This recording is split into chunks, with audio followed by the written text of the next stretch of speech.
Hello friends, how are you? You are most welcome at Settlement Care. सभी advocate friends and law में interested सभी साथियों को जय Shri Krishna.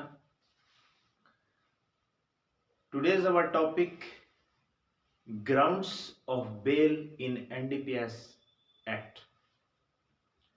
If you are interested in law, subscribe my channel and switch on the bell button to get the notification for the next video. Friends, time ना waste करते हुए हम सबसे पहले पॉइंट पर चलते हैं.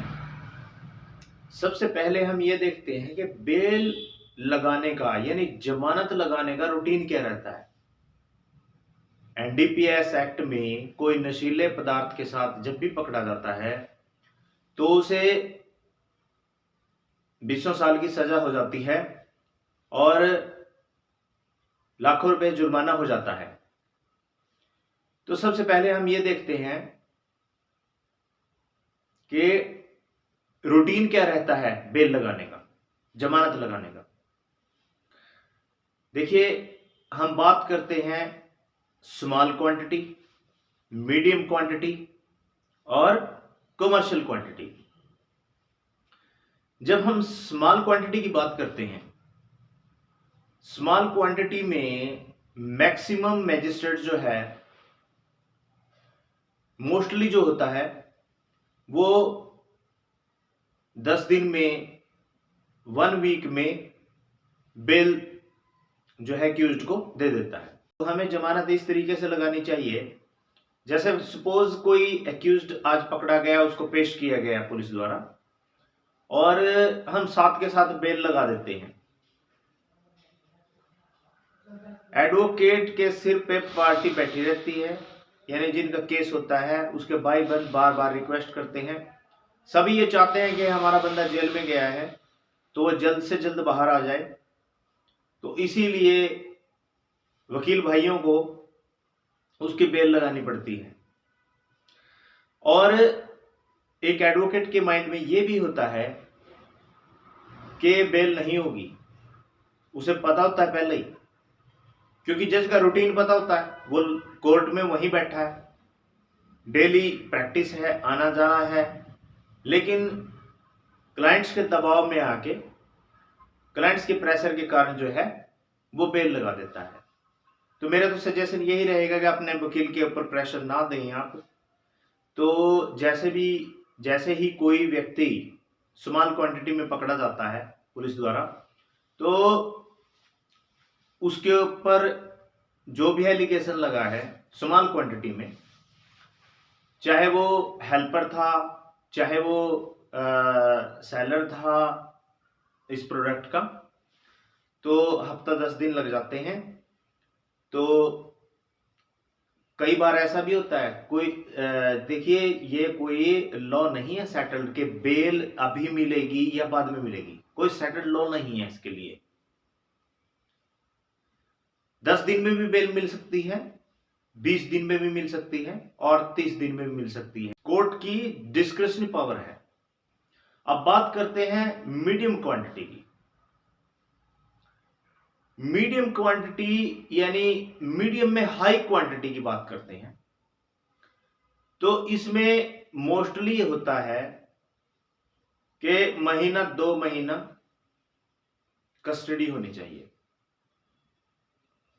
कोर्ट वेट करेगी कस्टडी का. तो सजेशन तो यही रहेगा कि आप जो है चालान आने के बाद बेल लगाएं. जब चालान पुलिस पेश कर देती है, अब पुलिस जो है वो चालान कब पेश करती है, महीना 1.5 महीना लग जाता है चालान पेश करने में. तो पुलिस चालान पेश करती है, उसके बाद आप जो है चालान में कमियां देखिए. जो पुलिस की कंप्लायंसेस नहीं पूरी की गई हैं पुलिस द्वारा, तो उन कमियों को छांटिए और उसके बाद आप बेल लगाइए. इसके बाद आती है कमर्शियल क्वांटिटी. कमर्शियल क्वांटिटी में अगर कस्टडी की बात करें तो नॉर्मली 2 से 4 महीने जो है वो वेट किया जाता है. उसके बाद अगर आपका कोई ग्राउंड बनता है बेल में, तो उसके बाद बेल लगाने का फायदा है। यानी चालान से पहले बेल लगाए ही ना, चालान से पहले एनडीपीएस एक्ट में कमर्शियल क्वांटिटी में बेल लगाए ही ना। क्योंकि देखिए चालान आएगा, चालान के अंदर आपको कमियां मिलेंगी और उन कमियों के बेस पे ही आर्गुमेंट की जा सकती है। आपका वकील क्या कहेगा बिना चालान के, आपका एडवोकेट जो है आर्गुमेंट क्या करेगा। चालान आने के बाद, चालान पढ़ने के बाद यह डिसाइड किया जाता है कि बेल किस प्रकार से होगी, कौन से ग्राउंड हम बनाएंगे।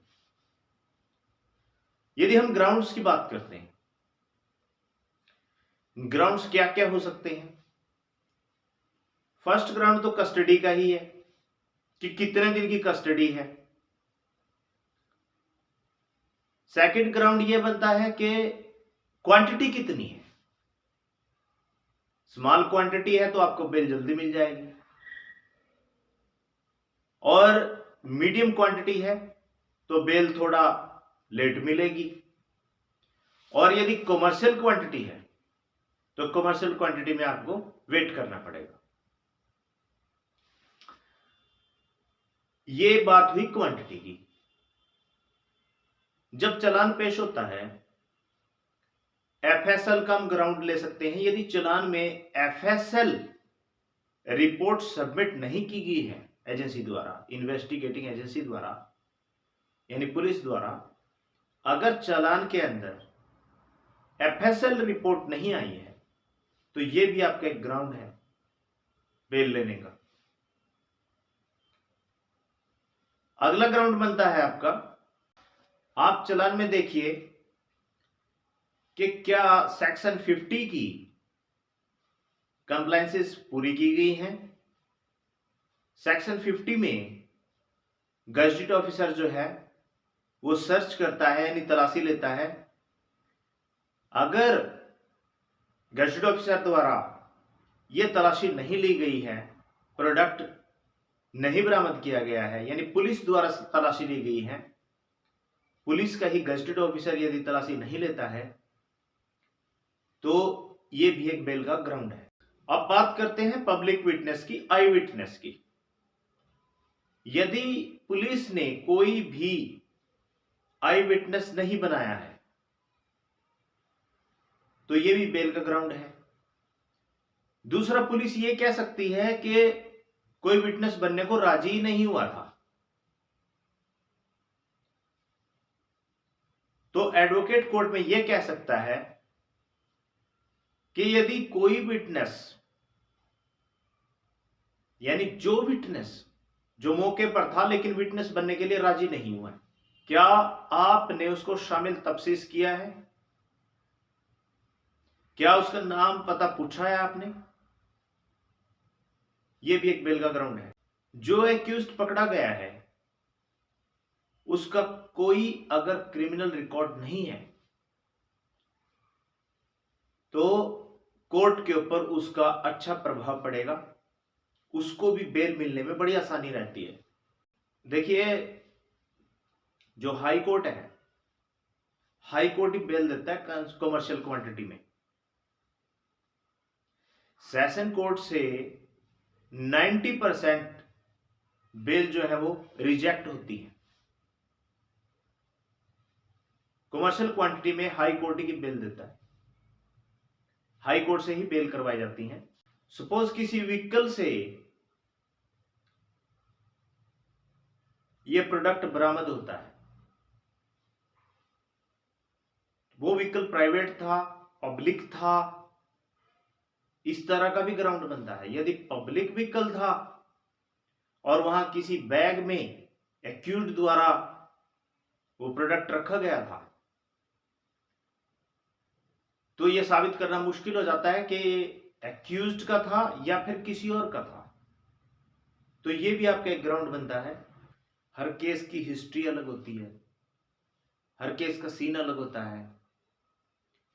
वो एफआईआर को देख के, चालान को देख के, पोजीशन को देख के, कहां पर क्या कार्रवाई की गई, कार्रवाई थाने में की गई या मौका पर की गई, एफएसएल फॉर्म जो है मौका पर भरा गया या फिर बाहर भरा गया, सील कितनी लगाई गई, किसने कितनी सील लगाई, एसएचओ ने कितनी सील लगाई, डीएसपी ने कितनी सील लगाई, जितनी भी कंट्राडिक्शन चालान में आती हैं उसका बेनिफिट जो है वो सारा का सारा एक्यूज्ड हो जाता है।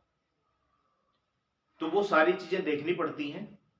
तो ये हमने डिस्कस किए कुछ बेल के ग्राउंड्स जिनके बेस पर बेल मिल सकती है। बाकी आपका केस जो है, हर केस अपने आप में एक स्पेशल केस होता है। आज का वीडियो कैसा लगा कमेंट करके जरूर बताएं। फिर मिलते हैं एक नेक्स्ट वीडियो में, तब तक के लिए bye bye. Thanks for watching.